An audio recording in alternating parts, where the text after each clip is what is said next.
Kathy and I would love to introduce you to Eterna. Eterna is the oracle for ART6 on reverence and devotion. We have had an oracle greet us as we step onto each circuit of the labyrinth, starting in the spring of 2023. I want to show you just a couple so you sort of see this evolution of mystical art. So this is Mystica, who greeted us and helped us on the Second Circuit threshold crossing. I mean, look at her. She is showing us how you cross the round open door, Rumi's round open door, the threshold between worlds, and dissolve into mystical theta. The next ART3 was on original prayer. And Origina took her sweet time showing her face to Kathy. Look at this. I still just dissolve in joy looking at Origina.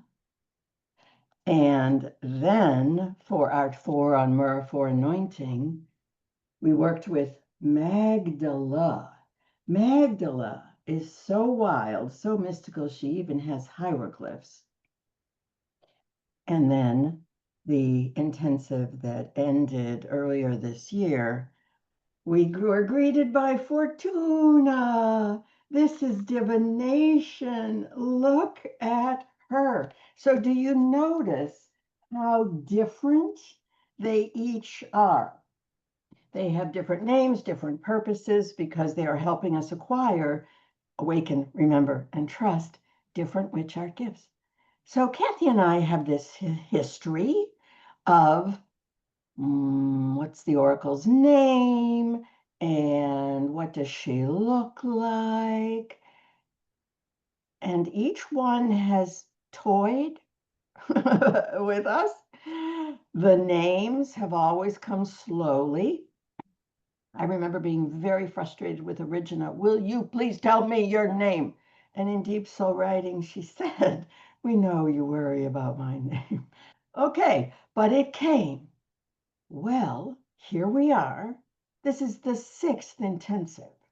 You'd think that we, what shall I say, could understand the process, could trust the process, would know how the oracle is going to appear.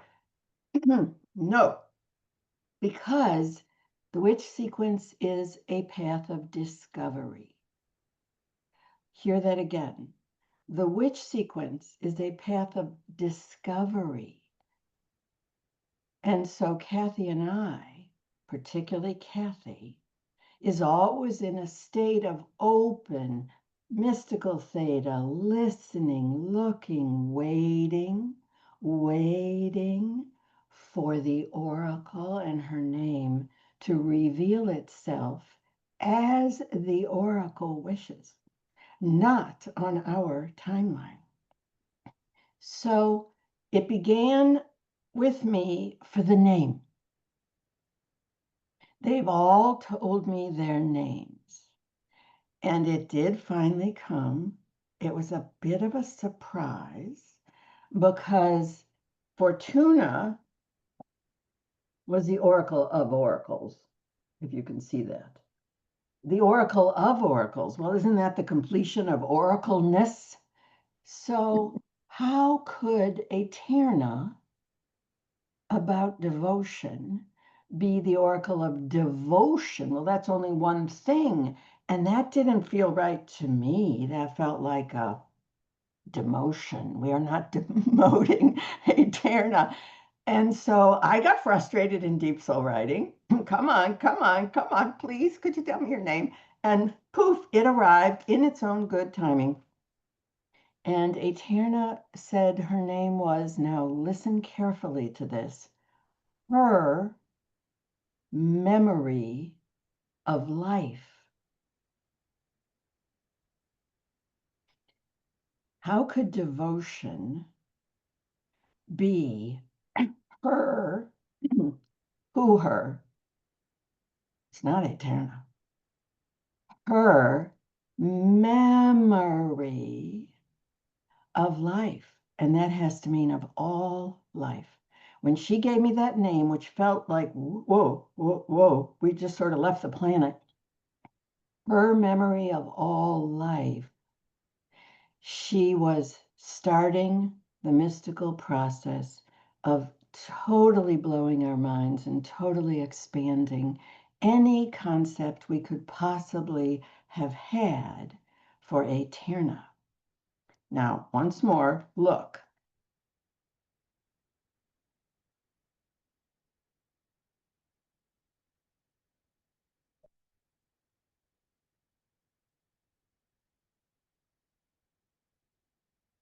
What do they all have in common?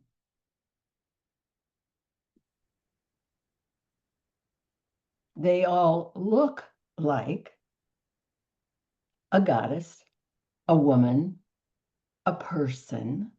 I grant a very mystical, wild, look, this is not, this is an eternal woman, a goddess woman, but still, they all kind of sort of had the shape of a woman. Well, on this sixth circuit, as we get so close to completing this 3.5 year mystical journey on the Paleolithic original labyrinth, the birthplace of shamanism. Mysticism was born on the labyrinth in the Paleolithic time. So we're getting this close, and Eterna has a little something to shake up about anything we thought we knew about oracles, about memory, and about life and devotion. So, Kathy, you want to tell us a little about the wild story? I thought my story of finding her name was pretty wild. That doesn't hold a candle to your intimate relationship with Eterna and all the oracles.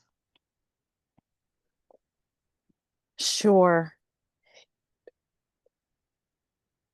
Usually I in deep soul writing end up with a relationship with the archetypes and we have conversations and I see things, but also a lot of it is written and this one is so different and as you're talking I'm understanding more and more about why she looks the way she looks because this she's new.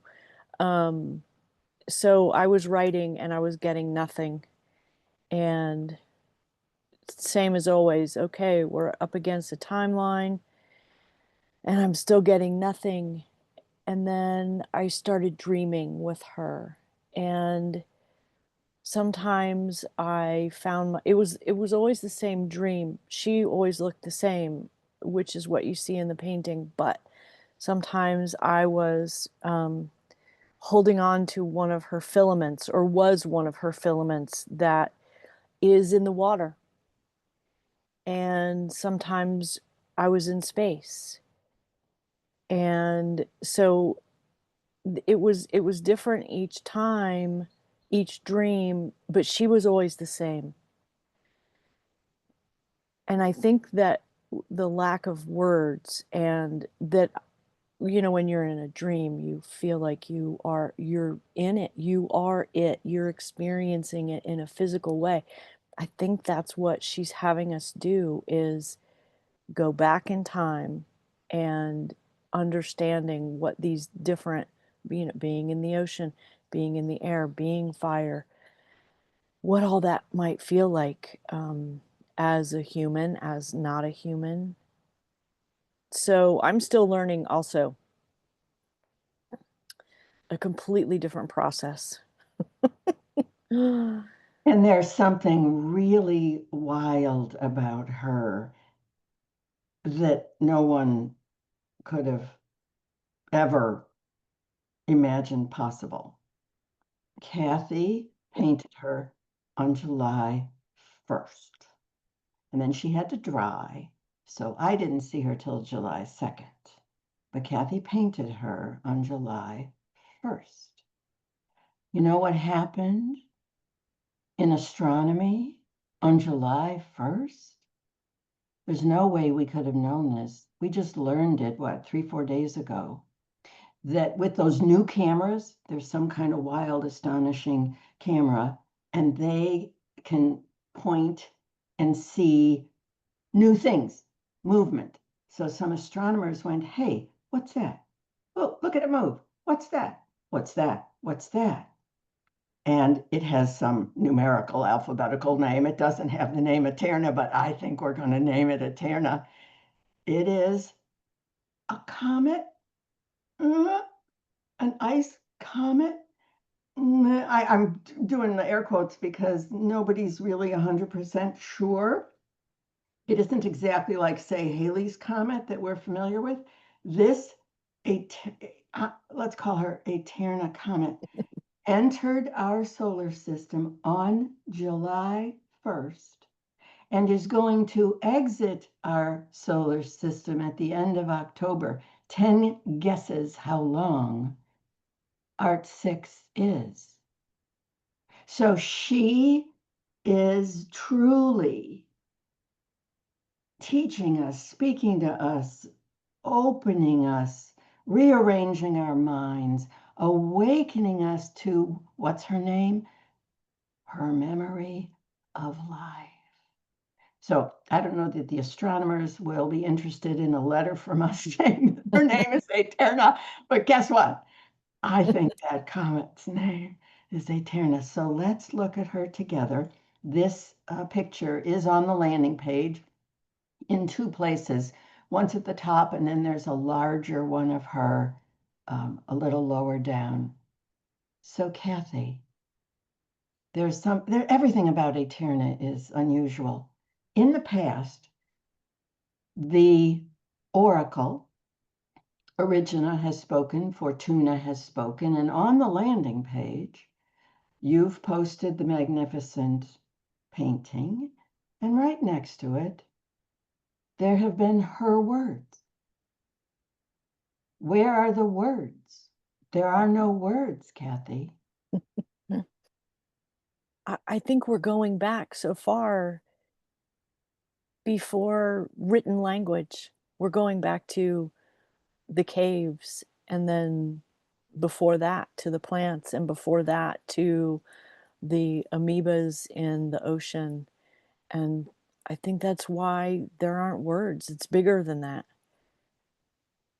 So, given that she's not giving us, you and I are not giving the people visiting this landing page a message, and yet I feel like she has the biggest message of all because it's the memory of all life, for heaven's sake. So here's my 5 cents. See how this feels. And it matches the way I have taught deep soul writing for 16 years. I've always said, I'm not your teacher. You have to go to the page yourself. You have to listen to your eternal voice yourself. Well, I think this is exactly the same. Kathy and I, and Eterna herself, are not going to tell you who she is, where she is, why she is. She's not going to reveal her purpose in your life.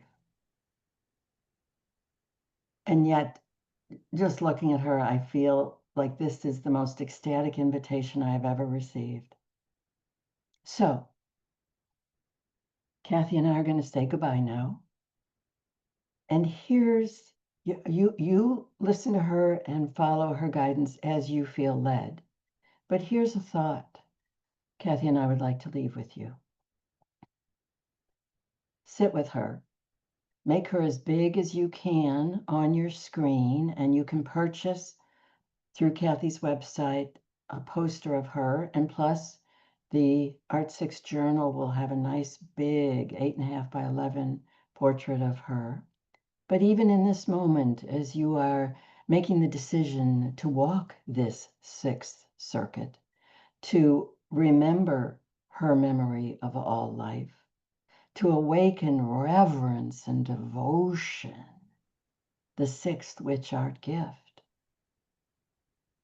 Look at her. I would say 5 minutes.